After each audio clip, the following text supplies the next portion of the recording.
لله وكفى وسلام على عباده الذين اصطفى أما بعد. اللہ تعالیٰ نے آسان کا جو حکم رسول اللہ صلی اللہ علیہ وسلم کو صحابہ کرام رضی اللہ عنہ کے خواب کے ذریعے بتایا، اس میں یہ سکھایا گیا کہ آذان کے کلمات الگ الگ ہیں، یعنی آذان کہنے کا طریقہ یہ ہے کہ اللہ اکبر اتنا کہہ کے رکا جائے، اور آذان میں اور اقامت دونوں میں ہر جملے کا آخر ساکن ہے. ہر جملے کے آخر کے ساکن ہونا کے معنی یہ ہیں کہ اللہ اکبر یوں نہیں پڑھا جائے گا، بلکہ آخری لفظ جو ہے اکبر میں را، یہ رے جو ہے اسے بغیر کسی حرکت کے پڑھا جائے، اللہ اکبر. اس رے پہ زیر زبر پیش کچھ نہیں. ایسے ہی اشہد ان لا الہ الا اللہ، اب الا اللہ کچھ نہیں پڑھا جائے گا، آخر پہ پہنچ کے الا اللہ پڑھا جائے گا اور وقت دیا جائے، یعنی آدمی خاموش ہو جائے. اور حضرت رسالت پناہ صلی اللہ علیہ وسلم نے یہ بھی سکھایا کہ آذان کے ہر جملے کے بعد اتنی دیر رکا جائے کہ آذان کا جواب دینے والا اس کا جواب دے دے، یعنی مؤذن یہ کہتا ہے کہ اللہ اکبر، اس کے بعد اتنا وقفہ کرے کہ سننے والا بھی اللہ اکبر کہہ سکے. اور اسی لیے حکم یہ ہے کہ ہر آذان کے بعد جب آذان مکمل ہو جائے تو رسول اللہ صلی اللہ علیہ وسلم نے فرمایا کہ دوسرا کلمہ پڑھو. حضرت سعد رضی اللہ عنہ نے دریافت فرمایا تھا تو آپ نے کہا کہ پہلی بات تو یہ ہے کہ آذان کا جواب دیا جائے، یعنی جو لفظ مؤذن کہے وہی الفاظ دوہرا دیے جائیں. اور ایک روایت میں آتا ہے کہ حی علی الفلاح کے بعد ما شاء اللہ کان وما لم یشاء لم یکن. اور ایک جگہ آتا ہے لا حول ولا قوت الا باللہ. یہ تفصیلات ذکر کی گئی ہیں. اور تیسری روایت میں آتا ہے کہ وہی جملہ کہو جو مؤذن نے کہا. اور اس کے بعد ایک تو آذان کا جواب ہو گیا، دوسرے یہ بتایا کہ دوسرا کلمہ پڑھو،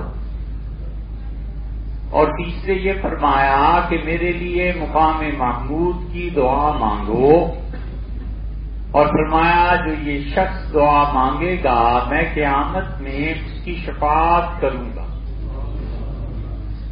اور چوتھی چیز رسول اللہ صلی اللہ علیہ وسلم نے بتائی، اور آپ نے فرمایا جب آذان سن لو تو یہ پڑھا کرو کہ رضیت باللہ ربا وبالاسلام دینا وبمحمد صلی اللہ علیہ وسلم نبیا. میں اس بات پہ راضی ہوں، اس بات پہ خوش ہوں کہ اللہ تعالی میرا پروردگار ہے اور اسلام میرے لیے زندگی کا طریقہ ہے، اور حضور صلی اللہ علیہ وسلم اللہ کے رسول ہیں. اور آپ نے فرمایا کہ کوئی خبر نہیں، یعنی کیا عجب ہے کہ کوئی آدمی یہ پڑھے اور اللہ اسے قبول کر لے تو اس کی زندگی کے پچھلے گناہ معاف فرما. تو اس لیے آذان کا جواب دینا، اس کے بعد دوسرا کلمہ پڑھنا، حضور صلی اللہ علیہ وسلم کے لیے دعا مانگنا، اور رضیت باللہ ربن، یہ 4 چیزیں، اور 5ویں چیز فرمایا اس پہ درود پڑھو. کوئی بھی جملہ صلی اللہ علیہ وسلم، یہ بھی تو درود شریف ہے. اسی طرح درود کا پڑھ لینا جو نماز میں آتا ہے وہ بھی درود ہے. تو فرمایا یہ پڑھو. درود کا اصل مطلب عربی میں جو صلاۃ ہے وہ ہے، اور صلاۃ عربی میں کہتے ہیں دعا کو. اور صلاۃ کا اصل مفہوم کیا ہے یہ نماز کی بات میں آئے گا، لیکن صلاۃ دعا کے معنی میں، اور یہی صلاۃ کو جب فارسی میں لایا گیا ہے تو فارسی میں اس کا ترجمہ ہوا درود، انگلش میں اس کا ترجمہ ہوا پریئر. اور ظاہر ہے کہ یہ سارے تراجم کامل صلاۃ کے نہیں ہیں، بلکہ کچھ نہ کچھ کمی رکھتے ہیں، مگر عام طور پر یہی الفاظ استعمال کیے جاتے ہیں. اس لیے جو شخص بھی آذان کو سنے گا وہ آذان کا جواب دے، دوسرا کلمہ پڑھے، حضرت صاحب الرسالہ صلی اللہ علیہ وسلم کے لیے وہ مقام محمود کی دعا مانگے، درود شریف پڑھے، اور 5ویں چیز رضیت باللہ ربن وبالاسلام دینا وبمحمد صلی اللہ علیہ وسلم نبیہ، ان الفاظ کو پڑھے گا. تو یہ بتایا گیا آذان کے جواب کا طریقہ. اور یہ بھی رسول اللہ صلی اللہ علیہ وسلم نے بتایا کہ اقامت کیسے کہی جائے. اقامت میں بھی وقفے ہیں، آذان میں بھی وقفے ہیں. آذان کا وقفہ یہ ہوا کہ اللہ اکبر کہہ کے رک گیا، یہ آذان کا وقفہ نہیں. پھر اس نے کہا اللہ اکبر، پھر رک گیا، یہ دوسرا وقفہ ہو گیا. اشہد ان لا الہ الا اللہ کہا، یہ تیسرا وقفہ ہو گیا. ایسے ہی اقامت میں بھی وقفے ہیں، اور رسول اللہ صلی اللہ علیہ وسلم نے اقامت کے وقفے یہ ارشاد فرمائے کہ جب تم اقامت کہو تو اس کا طریقہ بتایا گیا، اور اقامت کا کہنا آذان سے بھی زیادہ افضل، اس لیے کہ وہ عین موقع پر جو مسجد میں لوگ موجود ہیں ان کی توجہ دلاتا ہے کہ اب اٹھو، آخری لمحہ اللہ کے لیے کھڑے ہو جاؤ اور نماز پڑھو. اور اقامت کو رسول اللہ صلی اللہ علیہ وسلم نے تقسیم کیا، اور آپ نے فرمایا کہ چاروں اللہ اکبر جو ہیں یہ ایک سانس میں کہے جائیں، یعنی اللہ اکبر اللہ اکبر اللہ اکبر اللہ اکبر. اس کے بعد رک جائے، اشہد ان لا الہ الا اللہ، اشہد ان لا الہ الا اللہ، پھر رک جائے. 2 وقفے ہو گئے. تیسرا وقفہ فرمایا کہ اشہد ان محمد رسول اللہ، اشہد ان محمد رسول اللہ، یہ دونوں شہادتیں ایک وقفہ ہوں گی. حی علی الصلاح، حی علی الصلاح، یہ ایک وقفہ ہو گیا. حی علی الفلاح، حی علی الفلاح، یہ ایک وقفہ ہو گیا. اور اس کے بعد قد قامت الصلاح، یہاں پہنچ کے وہ رکے اور پھر کہے قد قامت الصلاح. اور اقامت میں رسول اللہ صلی اللہ علیہ وسلم نے بتایا اس کا جواب، اور آپ نے کہا جب اقامت کہی جائے تو تم ساتھ ساتھ وہ جملے دوہراؤ جو جملے تمہارا مؤذن یا اقامت کہنے والا پڑھ رہا ہے. اور رسول اللہ صلی اللہ علیہ وسلم دوہراتے تھے، اور جب یہاں پہنچتے تھے اور مؤذن حضرت بلال رضی اللہ عنہ وغیرہ کوئی بھی کہتا تھا کہ قد قامت الصلاح، نماز کھڑی ہو گئی، تو آپ فرماتے تھے اقامہ اللہ وادامہ، اللہ اسے قائم رکھے اور اللہ اس اقامت اور نماز کو قیامت تک دوام بخشے. اقامہ اللہ وادامہ. فقہا نے یہ لفظ بھی تحریر فرمائے ہیں کہ اقامہ اللہ وادامہ ما دامت السماوات والارض، اللہ اس کو قائم رکھے جب تک کہ زمین و آسمان قائم ہیں۔ قد قامت الصلاۃ ایک بار کہہ کے رکنا ہے، پھر قد قامت الصلاۃ کہہ کے ایک بار رکنا ہے، اور پھر اللہ اکبر لا الہ الا اللہ۔ یہ اقامت کا طریقہ ہے، مستحب ہے، سنت کے مطابق ہے۔ اور افسوس یہ ہے کہ اب ہماری مساجد بھی اور ہماری نمازیں آذان اور اقامت کی سنت کے طریقے سے ہٹ گئی۔ پوچھئے کسی سے کہ آذان کہاں سیکھی ہے؟ کہیں نہیں سیکھی۔ مسجد میں جاتے تھے، لوگ آذان دیتے تھے، ہم نے بھی آذان دینی شروع کر دی۔ اقامت کہاں سیکھی ہے؟ کہیں بھی نہیں۔ اس لیے بالعموم 99% مساجد میں اقامت اس طرح نہیں کہتے جس طرح حدیث میں آیا۔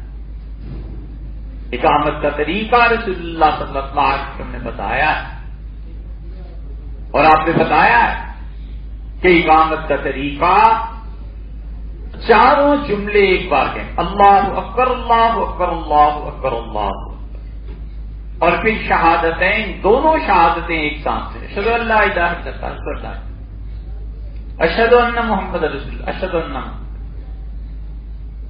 حی علی الصلاۃ حی علی الصلاۃ، کوئی وقفہ ہے، حی علی الفلاح حی علی الفلاح، کوئی وقفہ ہے۔ اس کے بعد قد قامت الصلاۃ، یہ ایک وقفہ، پھر قد قامت الصلاۃ، یہ ایک اور وقفہ، اور پھر اللہ اکبر لا الہ الا اللہ۔ اس طرح دو جملے جو آذان میں تھے ایک ایک کہہ رہا، اقامت میں دوہرے ہو گئے۔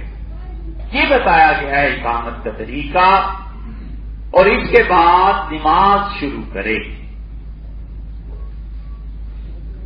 نماز عربی میں کہتے ہیں صلاۃ، اور صلاۃ کا مطلب ہے نماز۔